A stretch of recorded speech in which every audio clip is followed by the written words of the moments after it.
This is Chris from ModeMunch, and welcome to Fast Food Fi, the show that reviews popular dishes from fast food chains, recreates them, and make them look and taste like the retail products, all whilst reducing the cost. Imagine mango puree with a splash of lemon, blended with sugar cane syrup and ice.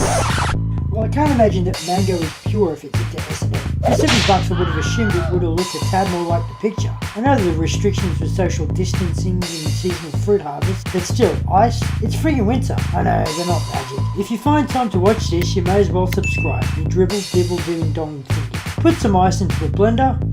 Personally, I like mine with some morphine, just to take the edge off. Pulse until crush. Add it to your mug or whatever vessel you like. Now into the blendy thingy, add those fleshy fruit and mango along with sugarcane syrup and lemon juice. Mine was super sweet, so I added more lemon juice. Then you want to blend it till it's smooth. Serve and enjoy. Came in at $4, which isn't cheap, but mangoes aren't in season, so naturally they are more expensive.